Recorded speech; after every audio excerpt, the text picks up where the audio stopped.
Hey guys, welcome back to the AJ Analysis channel, where once again I think it's time that we talk about 19-year-old Portuguese Benfica midfielder João Neves. Now I say again because I actually done a video on him back on the 5th of July if you want to go check it out. Now at the time when I made that video, he had only played 640 minutes of first team football. Since then though, he's represented Portugal and he now plays on an extremely regular basis for Benfica, even started most of their games in the Champions League so far this season.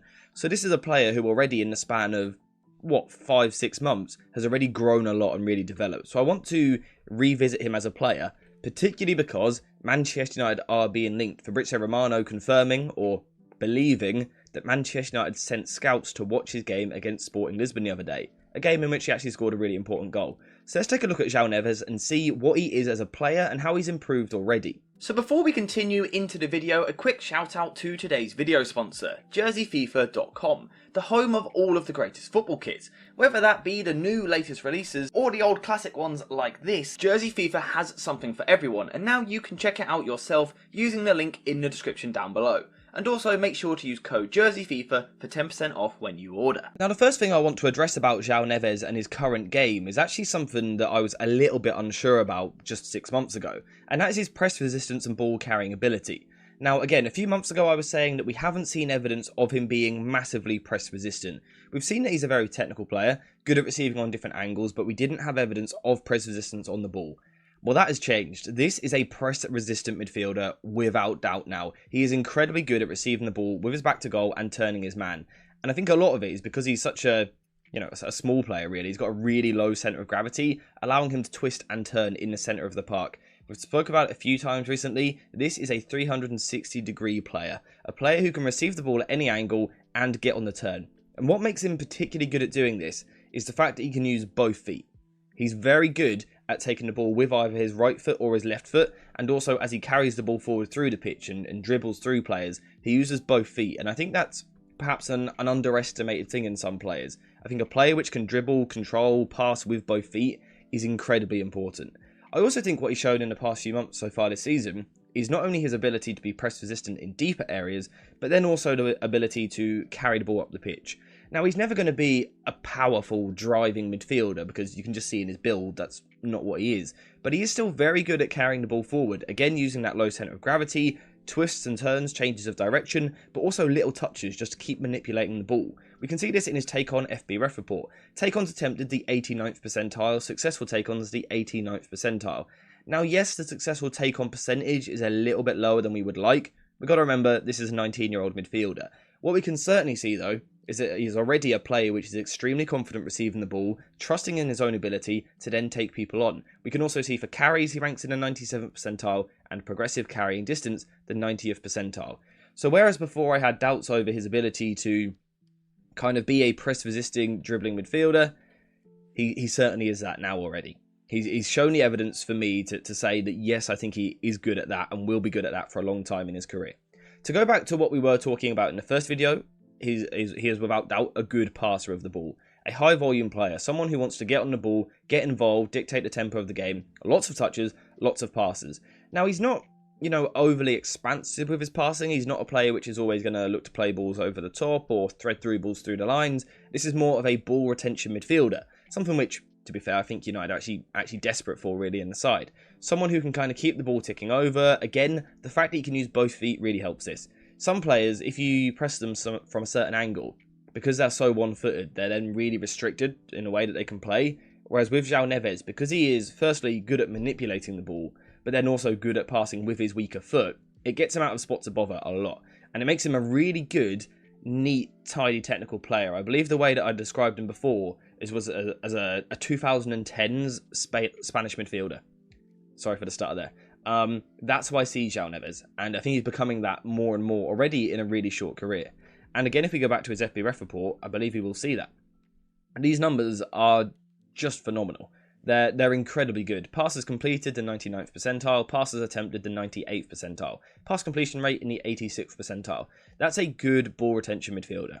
But also progressive passing distance, the 94th percentile. So whilst he is, kind of safety first on the ball, trying to keep possession for his side. He does have the ability to, at times, then speed it up and go through the lines, and that's what I like about his game. He's one of those players who seems to have that kind of natural understanding of tempo. He has a natural pauser to his game, taking his time on the ball to draw opponents in, but he then also knows, okay, there's a bit of space there, let's now speed it up a little bit, get my team moving forward. On the counter-attack, for example, as well, he's good at moving into this sort of position, feeding a ball through the lines.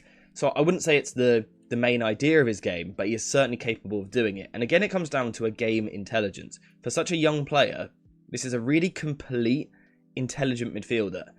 There's not a lot he can't do. If we go back to his passing FBref report, for pass completion in terms of short passes, the 90th percentile. Pass completion in terms of the medium, 74th percentile. Pass completion in terms of long range passes, the 82nd percentile. He's even ranking pretty well for passes into the final third, the 90th percentile down the bottom there, but also crosses into the penalty area, the 91st percentile. This is a player who genuinely contributes all over the pitch. Now, that's why I wouldn't describe him as a 6. Some people have labelled him in that way, and they think he's a deeper midfielder, perhaps a Jorginho-esque sort of kind of style to his game, but I don't think that is the case, because I think he is so good at getting involved everywhere that I think you kind of limit him by playing him a little bit deeper. Because the way that I would describe Neves, of course, on the ball, incredibly technical, press resistant, a good dribbler, a good passer, and to an extent even a good creator, and he even pops up with the occasional goal. So those are all the good things in possession. But out of possession, this is a workhorse. This is a little terrier on the pitch. He may be quite small in size, but he makes up for that with his attitude. He is more than happy to go buzzing about the pitch, getting involved in tackles. He ranks incredibly well for tackles in the attacking third, the middle third, the defensive third, and even his own penalty area. Again, highlighting that he is really, involved in every part of the game. And that's what I like about him so much. Again, it's that complete nature of his game.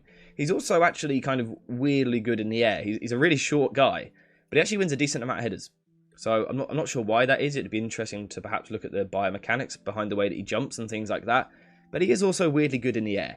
What you can see, I think, from what we've said so far, is that I'm a big fan of this guy as a player. Like I said, I've been watching him literally since he broke into the team for the first time earlier this year. I've been following him throughout the year. This is a guy who is developing and growing at an incredible rate and is an unbelievable footballer. And at some point, Benfica will get an incredible amount of money for him. The question is, should that money come from Manchester United? And that's where I have my bigger question and perhaps my bigger concern. Mainly from a tactical point of view. Is Neves good enough to play for United? Yes, I think so. And again, I think he would be ready for the first team quicker than what I predicted a few months ago. I think he's really developing at such an incredible rate. He's one of Benfica's key players in the Champions League. They kind of go to him in midfield. He is their go-to man. So he's certainly good enough for a move already, I think. The question is, should it be this football club? That's where my bigger question is, because I've been watching back games from pre-season, and what we've seen was that Lisandro Martinez was very much intended to be the middle centre-back in possession, with the left back to the side, and then the right centre-back like this. This was kind of the plan of what United were doing in possession. I just fear that with João Neves' height, Lisandro Martinez, and Luke Shaw in that area, I'm not sure it's what United need at this moment in time. I also think if you go to the current squad, United have a lot of left-sided central midfielders there. Mason Mount was bought to play that position. Christian Eriksen plays that position. Kobe Minu would want to play that position. I feel like if you sign Neves, you're just kind of getting a fourth left-sided central midfielder, which I don't think the club needs. So that's kind of my opinion on it. This is a slightly shorter video because, again, we covered him not that long ago, so we're not going to go crazy in depth on this.